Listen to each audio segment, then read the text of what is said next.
მოგესალმებით ძვირფასო მეგობრებო. ეთერშია თეთრი კარავი. მე ვარ მსახიობი ეკა ჩხეიძე და დღესაც იმ ქალებზე ვისაუბრებთ, რთული გზა რომ გამოიარეს და წარმატებას მიაღწიეს. მოგესალმებით. მე ვარ ნინი, 45 წლის ქუთაისიდან. და უკვე კაი ხანია, რაც თეთრი კარავის აქტიური მსმენელი გავხდი. დღეს კი იმიტომ გიკავშირდებით, რომ მინდა ჩემი ამბავიც მოგიყვეთ. ბავშვობიდან სულ მოგზაურობაზე ვოცნებობდი. პატარაობიდან ძალიან მიყვარდა წიგნების კითხვა.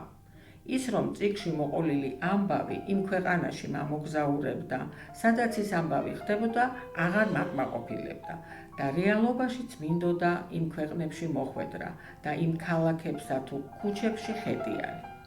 ჩემი ოჯახის დიდი დამსახურებაა, რომ პატარაობიდან მშობლიურის გარდა ინგლისური და გერმანული ენა ისე შევისწავლე, რომ სკოლის ასაკიდან წიგნებს ორიგინალში ვკითხულობდი. სტუდენტობიდან მოყოლებული კიდევ მუშაობდი და სულ მქონდა ჩემი შემოსავალი. უკვე თავად შემეძლო პატარ-პატარა ოცნებების ასრულება და რამდენიმე ქვეყანაშიც ვიმოგზაურე, მაგრამ უფრო მეტის გაკეთება მინდოდა. თავიდან ჩემს ორ მეგობართან ერთად დავიწყე ტურისტული ჯგუფების შედგენა და 10-15 კაციანი ჯგუფები სხვადასხვა ქვეყნებში სამოგზაუროდ მიყვავდა. ყველანაირ საბუთო მანიას ჩვენს თავზე ვიღებდით და ტურით ძალიან საინტერესოდ ჰქონდა დაგეგმილი. ჩვენი კლიენტები ისეთი კმაყოფილები იყვნენ, რომ ამან უფრო მეტი ძალა შეგვმატა და გადავწყვიტეთ, რომ ახლა უცხოელები ჩამოგვიყვანა საქართველოში და ჩვენი უნიკალური ქვეყანა გვეჩვენებინა. რა თქმა უნდა, ასე მარტივი არ იყო ეს ყველაფერი და გზაზეც ბევრი დაბრკოლება დაგვდა.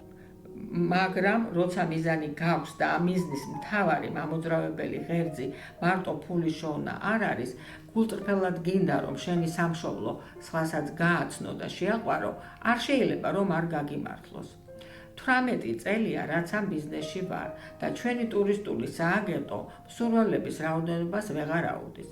ჩემი მთავარი სათქმელი კი ის იქნება, რომ თუ ხარისხზე იქნებით ორიენტირებული და მარტო დღევანდელი მოგებით არ იცხოვრებთ და მაღალი იდეალებიც გექნებათ, არ შეიძლება რომ ამგვარმა საქმემ არ გაამართლოს.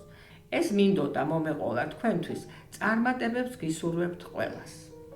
დიდი მადლობა. აი გვირეკავენ. გისმენთ? მოგესალმებით. მე მქვია ანა, საერთოდ არ მქონდა გეგმაში, რომ თეთკარავში ჩართულიყავი. მაგრამ მეც გამიჩნდა სურვილი ჩემი გამოცდილება გავოზიარო იმ ადამიანებს, ვინც ახლა იწყებს ბიზნესს, ან უკვე დაწყებული აქვს და წარმატებით არ მისდის საქმე.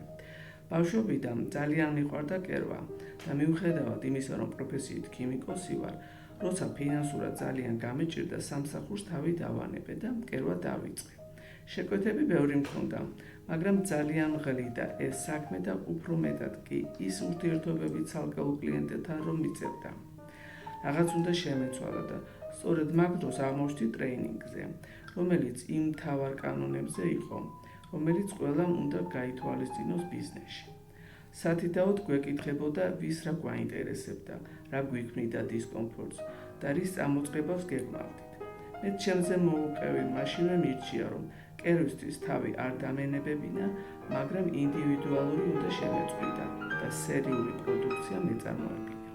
რადგან მანამდე მხოლოდ კადრებს ვკერავდი, მიფიქრე, რომ იგივეს გავაგრძელებდი, ოღონდ სერიულად შევკერავდი რამდენიმე მოდელს ყველაზე მოთხოვნად ზომებში. არაო, მითხრა, ჯერ ბაზარი უნდა გამოიკვლიო, რისი დეფიციტიც არის, თქვენთან ის ნიშა უნდა დაიკავო. ცოტა კი გამიკვირდა ეს როგორ უნდა გამერკვია, მაგრამ მალე ამაშიც დამეხმარა და აღმოჩნდა, რომ იმ ეტაპზე ყველაზე დიდი მოთხოვნა იყო ნაჭრის მხარზე გადასაკით ჩანთებზე, იმიტომ რომ ყველა ქალს შეეძლო მისი პატარა ჩანთით ტარება. მთავარი მოთხოვნა კი იყო, რომ ყოფილიყო ტევადი თან გამძლე. ასე გადავედი კაბებიდან ნაჭრის ჩანთებზე. შემდეგ კი ისიც გავარკვიე, რა ფერზე იყო უფრო დიდი მოთხოვნა. მოკლედ იმის თქმა მინდოდა, რომ მარტო ის არ ყოფილა საკმარისი, რომ თქვენ საქმეს კეთილსინდისიერად დასრულებდეთ.